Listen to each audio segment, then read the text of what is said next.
ಸಕಾಲ ಮುಂದುವರಿತಾ ಇದೆ. ಅನೇಕ ವಿಚಾರಗಳು ಚರ್ಚೆ ಮಾಡ್ತಾ ಇದ್ವಿ.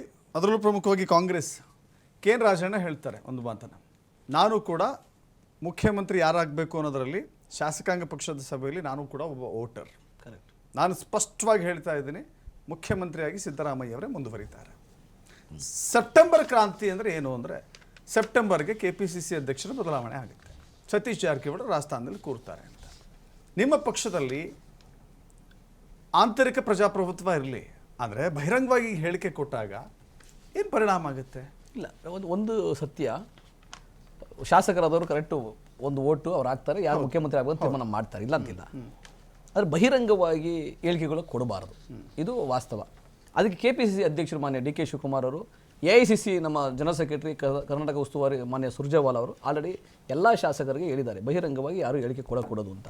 ಹಾಗೂ ಅದು ಬಳಿಕೆಗಳು ಬಂದಾಗ ಅವರು ಅದನ್ನು ಸೂಕ್ತವಾದ ಕ್ರಮ ತಗೊತಾರೆ. ಇನ್ನೊಂದ್ಸಲಿ ಯಾರು ಹೇಳಿಕೆ ಕೊಡಬಾರ್ದು ಅಂತ ಅದಕ್ಕೆ ಶಿಸ್ತಾಗಿ ಹೇಳ್ತಾರೆ. ಸೊ ಇಲ್ಲಿ ಏನಾಗುತ್ತೆ ಅಂದರೆ, ಆ ರೀತಿ ಹೇಳಿಕೆ ಕೊಡೋದ್ರಿಂದ ಒಬ್ಬರು ಪರ ಇನ್ನೊಬ್ಬರು ಇನ್ನೊಂದು ಸಲ ಎದ್ದೊಳ್ತಾರೆ, ಇಲ್ಲ ಇವ್ರ ಪರ ನಾವಿದ್ದೀವಿ ಅವ್ರು, ಆ ಥರ ಆದರೆ ಒಡಕು ಜಾಸ್ತಿ ಆಗುತ್ತೆ. ಸೊ ಹಂಗಾಗಿ ಆ ರೀತಿ ಆಗಬಾರ್ದು. ನೋಡಿ, ನೀವು ಹೇಳಿದ ಒಂದು ಮಾತು ಕರೆಕ್ಟಾಗಿ ಹೇಳಿದ್ರಿ, ಪಕ್ಷದಲ್ಲಿ ಏನಾದ್ರು ಭಿನ್ನಾಭಿಪ್ರಾಯ ಇದ್ದರೆ ಅದು ಜನಗಳ ಮೇಲೆ ಪ್ರಭಾವ ಬೀರಲ್ಲ. ಆದರೆ ಸರ್ಕಾರವಾಗಿ ನಾವು ಆ ರೀತಿಯಾಗಿ ಭಿನ್ನಾಭಿಪ್ರಾಯವನ್ನು ತೋರಿಸೋಕೆ ಸಾಧ್ಯ ಆಗಲ್ಲ. ಆದರೆ ಸರ್ಕಾರವಾಗಿ ಮಾನ್ಯ ಮುಖ್ಯಮಂತ್ರಿಗಳು, ಮಾನ್ಯ ಉಪಮುಖ್ಯಮಂತ್ರಿ ಮತ್ತು ಎಲ್ಲ ಸಚಿವರು, 33 ಜನ ಸಚಿವರು ಯಾವುದೇ ರೀತಿಯ ಲೋಪ ಮಾಡ್ತಾರೆ, ಸರ್ಕಾರ ಕೆಲಸ ಮಾಡ್ತಾ ಇರೋದು. ಮತ್ತು ಎಲ್ಲ ಶಾಸಕರು ಕೈಸ್ತಾರೆ. ನೀವು ನೋಡಿ, ಯಾವ್ದಾರು ಒಬ್ಬ BJP ಶಾಸಕ, ಯಾರೋ ಒಬ್ಬ JDS ಶಾಸಕ ನಮ್ಗೆ ಅನುದಾನ ಸಿಕ್ಕಿಲ್ಲ ಅಂತ ಯಾರು ಪ್ರೊಟೆಸ್ಟ್ ಮಾಡ್ತಿಲ್ಲ. ಮೊನ್ನೆ ತಾನೇ 150 ಕೋಟಿ ರೂಪಾಯಿ ಯಲಹಂಕದಲ್ಲಿ ವಿಧಾನಸಭೆಯಲ್ಲಿ ಆ ವಿಶ್ವನಾಥನ್ ಅವರು BJP ಶಾಸಕರಿದ್ದಾರೆ. ವಿಶ್ವನಾಥದ BJP ಶಾಸಕರು 150 ಕೋಟಿ BJP ಶಾಸಕರು 150 ಕೋಟಿ ರೂಪಾಯಿ ಗುದ್ಲಿ ಪೂಜೆ ಮಾಡಿದ್ರು. ನಮ್ಗೆ ಬಹಳ ಖುಷಿ ಆಗೋಯ್ತು. ನಮ್ಗೆ ಅಂದ್ರೆ ಅಭಿವೃದ್ಧಿ ಆಗ್ತಾ ಇಲ್ಲ ಅಂತ ಏನಾದ್ರು BJP ಹೇಳಿದ್ರೆ, ನಿಮ್ ಕ್ಷೇತ್ರಗಳನ್ನೇ ಹೋಗಿ ನೋಡ್ರಪ್ಪ ಅಂತ ನಾವು ಹೇಳ್ಬೇಕಾಗುತ್ತೆ ಅವ್ರಿಗೆ. ಅಂದ್ರೆ ಅಭಿವೃದ್ಧಿನ ನಿರಂತರ ಈ ಸರ್ಕಾರ ಸಮಪಾಲು ಸಮಬಾಳು ಸರ್ವಾಂಗೀಣ ಅಭಿವೃದ್ಧಿಗೆ ಕೆಲಸ ರಾಜಕಾಗಿ ಯಾಕೆ ಹಂಗೆ ಹೇಳಿದ್ರು? ಹಾಗಾದ್ರೆ ನಾನು ಒಂದು ಅದು ರಾಜಕಾಗಿ ಅವ್ರ ವಿಷಯದಲ್ಲಿ ಪರ್ಟಿಕ್ಯುಲರ್ ವಿಷಯ, ರಾಜಕಾಗಿ ಪರ್ಟಿಕ್ಯುಲರ್ ವಿಷಯದಲ್ಲಿ ಅವ್ರಿಗೆ ಒಂದು ಇಲಾಖೆನಲ್ಲಿ ಒಂದು ಅನುದಾನ ತಡವಾಗಿ ಬಂದಿರಬಹುದು ಅನ್ನೋದು ಬಿಟ್ರೆ, ನಾನು ಹೇಳ್ತೀನಲ್ಲ, ಎಲ್ಲ ಇಲಾಖೆಗಳಿಂದ 30 ಇಲಾಖೆಗಳಿಂದ ನಿರಂತರವಾಗಿ ಅಭಿವೃದ್ಧಿ ಆಗ್ತಾ ಇದೆ.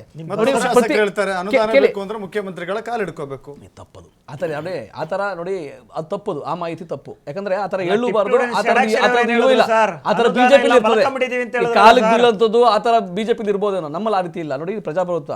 ಮನ ಸಿದ್ದರಾಮಯ್ಯನವರು 24/7 ಎಲ್ಲರಿಗೂ ಅವೈಲೇಬಲ್ ಇದ್ದಾರೆ, ಎಲ್ಲರಿಗೂ ಸಿಗ್ತಾರೆ. ಎಲ್ಲಾ ಮಂತ್ರಿಗಳು ಯಾವ ಶಾಸಕರು ಸಿಕ್ಕಿಲ್ಲ ಅಂತ ನನಗಂತೂ ಗೊತ್ತಿಲ್ಲ. ಬಟ್ ನೀವು ಹೇಳ್ದಂಗೆ 2-3 ಜನ ಶಾಸಕರು ಏನು ಮಾತಾಡಿದ್ದಾರೆ, ಅದ್ರ ಸೂಕ್ತವಾದ ಮಾಹಿತಿಯನ್ನ ಮುಖ್ಯಮಂತ್ರಿಗಳು ತಗೊಂಡಿದ್ದಾರೆ.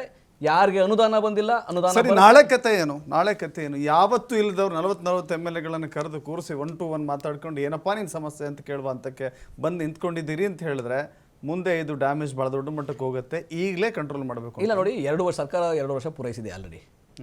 2 ವರ್ಷದಲ್ಲಿ ಯಾವ್ಯಾವ ರೀತಿ ಒಂದು ಬೆಳವಣಿಗೆಗಳಾಗಿದೆ, ಗ್ಯಾರಂಟಿ ಯೋಜನೆಗಳಿಂದ ಏನು ತಲುಪಿದೆ, ನೀವು ಅದಕ್ಕೆ ಎಷ್ಟು ಶ್ರಮ ಹಾಕಿದ್ದೀರಿ, ಪ್ರತಿಯೊಬ್ಬರಿಗೂ ಗ್ಯಾರಂಟಿ ಯೋಜನೆ ತಲುಪೋದ್ರಲ್ಲಿ ನಿಮ್ಮ ಶ್ರಮ ಏನು, ನೀವು ಅದರಿಂದ ಕ್ಯಾಪಿಟಲೈಸ್ ಏನು ಮಾಡ್ಕೊತಾ ಇದ್ದೀರಿ, ನಿಮಗೆ ಒಳ್ಳೆಯ ಹೆಸರು ಬರ್ತಾ ಇದೆಯಾ, ಸರ್ಕಾರಕ್ಕೆ ಒಳ್ಳೆಯ ಹೆಸರು ಬರ್ತಾ ಇದೆಯಾ, ಪಕ್ಷಕ್ಕೆ ಒಳ್ಳೆಯ ಹೆಸರು ಬರ್ತಾ ಇದೆ, ಜನಸಾಮಾನ್ಯರು ಏನು ಚರ್ಚೆ ಮಾಡ್ತಾ ಇದ್ದಾರೆ, ಯಾವ ನ್ಯಾರೇಟಿವ್ ಬಿಲ್ಡ್ ಆಗಿದ್ದಾರೆ, ಇವೆಲ್ಲ ಚರ್ಚೆ ಮಾಡಬೇಕಾದ್ದು ಸ್ವಾಭಾವಿಕ. ಎಲ್ಲ ಈಗ ಯಾಕೆ ಅದೇ ಈಗ 2 ವರ್ಷ ತುಂಬಿದಲ್ಲ, ಅದೇ ಹೇಳ್ತಾ ಇಲ್ಲ, 2 ವರ್ಷ ತುಂಬಿದ ಮೇಲೆ ನಾವು ಅದೊಂದು ಅನಲೈಸ್ ಮಾಡಲೇಬೇಕು. ತುಂಬಿ ನಿಮ್ಮ ಸಾಧನಾ ಸಮಾವೇಶ ಮುಗಿಸಿ ಈಗೆಲ್ಲ ಕೈಕಾಲು ಹಿಡಿತೀರಪ್ಪ, ಬಾಯಿ ಮುಚ್ಕೊಂಡಿರಿ ಅಂತ ಹೇಳೋ ಪ್ರಯತ್ನ. ಇಲ್ಲ, ಆ ರೀತಿ ಇಲ್ಲ. 40 ಶಾಸಕರಿಗೆ ಆ ಥರ ಪರಿಸ್ಥಿತಿ ಯಾರಿಗೂ ಬಂದಿಲ್ಲ. ನಾನು ಹೇಳಿದ್ನಲ್ಲ, 2 ಅಥವಾ 3 ಜನ ಶಾಸಕರು ಆ ರೀತಿಯಾಗಿ ಅಪಸ್ವರಗಳನ್ನು ಎತ್ತಿದ್ರು. ಅವ್ರಿಗೆ ಆಲ್ರೆಡಿ ಮುಖ್ಯಮಂತ್ರಿಗಳನ್ನ ಮೀಟ್ ಮಾಡ್ಲಿಕ್ಕೆ ಎಲ್ಲ ಅವಕಾಶಗಳಿದೆ. ಮುಖ್ಯಮಂತ್ರಿಗಳು ಆಹ್ವಾನ ಕೊಟ್ಟಿದ್ದಾರೆ. ನಿಮ್ದು ಏನೇ ಅಹವಾಲ್ ಇದ್ರು, ದುಮ್ಮಾನಗಳಿದ್ರು, ನನಗೆ ಅರ್ಥ ಆಗ್ತಿಲ್ಲ.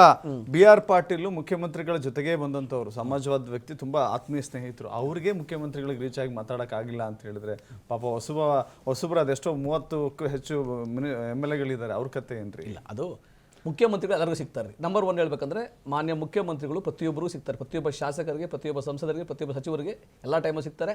ಆಮೇಲೆ ಎಲ್ಲಾ ಕೆಲಸಗಳು ನಿರಂತರ ನಡೀತಾ ಇದೆ. ಸೆಪ್ಟೆಂಬರ್ ಕ್ರಾಂತಿ ಏನೋ ಆಗೋದಿಲ್ಲ, ಜಸ್ಟ್ ಮಾತುಕತೆ ಅಂತ ಅಷ್ಟೇ ಹೇಳ್ತೀನಿ. ಕೇಳಿ, ಸೆಪ್ಟೆಂಬರ್ ಕ್ರಾಂತಿ ಅನ್ನೋದೇನಿಲ್ಲ. ಅದು ಅವ್ರಿಗೆ ಯಾವ ರೀತಿ ಅರ್ಥ ಹೇಳಿದ್ರೆ, ಡಿಸೆಂಬರ್ ಮಾಡ್ತೀರಾ ಹೋಗ್ಲಿ. ನೋಡಿ, ಆ ತರದ ಏನು ಕ್ರಾಂತಿಗಳು ಬರಲ್ಲ, ಆಯ್ತಾ? ಇದು ಅಲ್ಲಿ ಬಹಳ ದೊಡ್ಡ ಬದಲಾವಣೆ, ಕ್ರಾಂತಿ ಬದಲಾವಣೆ ಅಂದ್ರೆ ಏನು ಬದಲಾವಣೆ ಆಗಬಹುದು?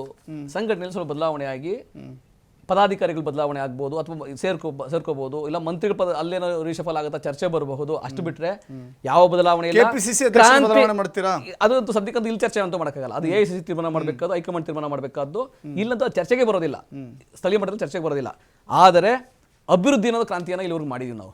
ಗ್ಯಾರಂಟಿ ಯೋಜನೆಗಳ ಮುಖಾಂತರ ಅಭಿವೃದ್ಧಿಯ ಕ್ರಾಂತಿ ಆಗಿದೆ, ಅದು ಮುಂದುವರಿತದೆ. ಓಕೆ, ಗೋವಿಂದರಾಜ್ ಸರ್ ನೋಡಿ, ಈ ಕಾಂಗ್ರೆಸ್ ಸರ್ಕಾರದಲ್ಲಿ ಇವತ್ತು ಬೆಳಗ್ಗೆ ಎದ್ರೆ ಮುಖ್ಯಮಂತ್ರಿ 5 ವರ್ಷ ಮುಂದುವರಿತಾರೆ ಅಂತಾರೆ. ಇದು ಬಹಳ ಆಶ್ಚರ್ಯವಾಗಿ ಕಾಣ್ತಾ ಇದೆ ಸರ್.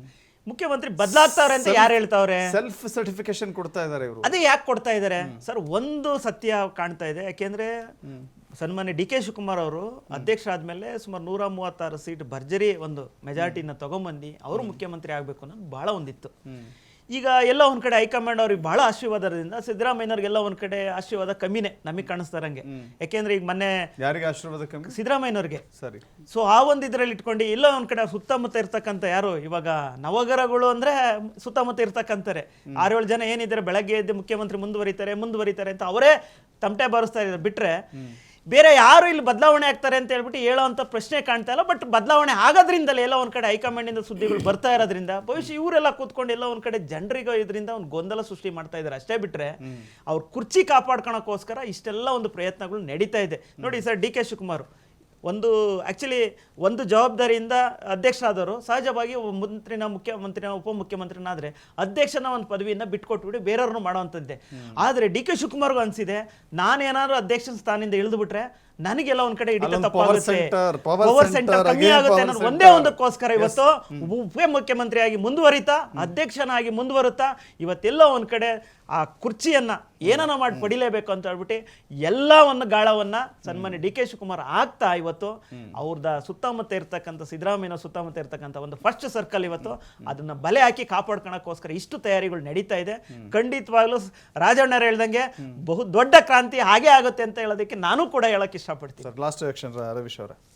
ಸರ್, ಏನಾಗಿದೆ, ಕಾಂಗ್ರೆಸ್ ಅಲ್ಲಿ ಮೊದಲಿಂದಲೂ ಒಬ್ಬ ವ್ಯಕ್ತಿಗೆ ಒಂದೇ ಹುದ್ದೆ ಅಂತ ನಡ್ಕೊ ಬಂದಿದೆ. ಈಗ ಇವ್ರಿಗೆ ಡಿ ಕೆ ಶಿವಕುಮಾರ್ ಸಾಹೇಬ್ರಿಗೆ 4 ಸಮಾಧಾನ ಪಡಿಸಿದ್ದಾರೆ ಪಾಪ.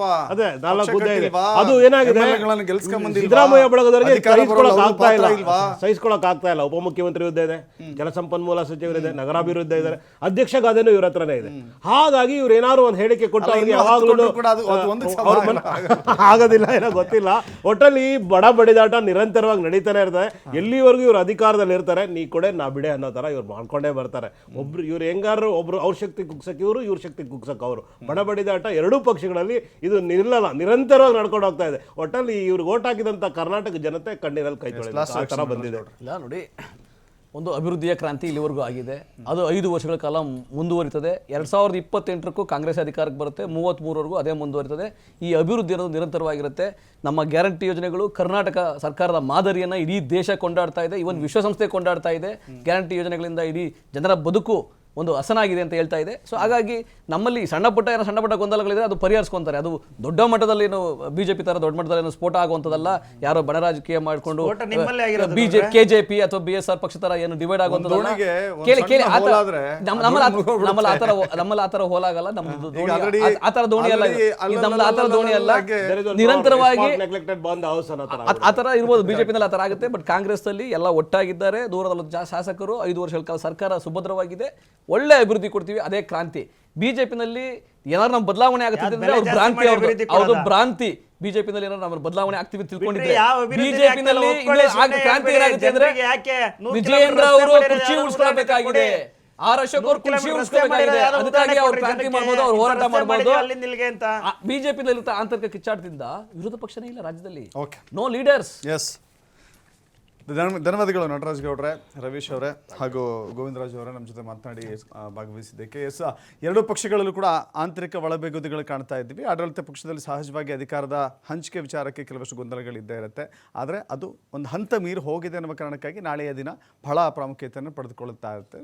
ನಾಳೆ ಸುರ್ಜೇವಾಲಾ 40 ಶಾಸಕರ ಸಭೆ ಆಗುತ್ತೆ. ಅದು ಮತ್ತಷ್ಟು ಅಸಮಾಧಾನ ಸ್ಫೋಟಕ್ಕೆ ಕಾರಣವಾಗುತ್ತಾ ಅಥವಾ ತೇಪೆ ಹಚ್ಚುವ ಬಹಳ ದೊಡ್ಡ ಪ್ರಯತ್ನವಾಗುತ್ತೆ, ನೋಡಬೇಕಾಗಿದೆ. ಮತ್ತೊಂದು ಕಡೆ ಬಿಜೆಪಿಯದ್ದು ವಿಜಯೇಂದ್ರ ವರ್ಸಸ್ ಆರ್ ಅಶೋಕ್ ನಡುವಿನ ಆ ಸಂಘರ್ಷ ಇದೆಯಲ್ಲ, ಒಳಬೇಗುದಿ ಮುಂದುವರಿತಾ ಇದೆ. ಇವರ ಮಧ್ಯೆ ಇರುವಂಥ ಅನೇಕ ನಾಯಕರಿಗೆ ಎಂಟ್ರಾಗಿದ್ದಾರೆ, ಅದನ್ನು ಸರಿಪಡಿಸಬೇಕು ಅಂತ ಹೇಳಿ ಸರಿಪಡಿಸದ ರೀತಿಯಲ್ಲಿ ಹೋಗ್ತಾ ಇದ್ದಾರೆ. ವಿಜಯೇಂದ್ರ 2ನೇ ಅವಧಿಗೆ ಅಧ್ಯಕ್ಷರಾಗ್ತಾರಾ, ಆರ್ ಅಶೋಕ್ ವಿಪಕ್ಷ ನಾಯಕನಾಗಿ ಮುಂದುವರಿತಾರಾ, ಅದೆಲ್ಲವೂ ಕೂಡ ಈ ಗೋಜಲಮಯ ಸನ್ನಿವೇಶದಲ್ಲೇ ನೋಡ್ತಾ ಇದ್ದೀವಿ.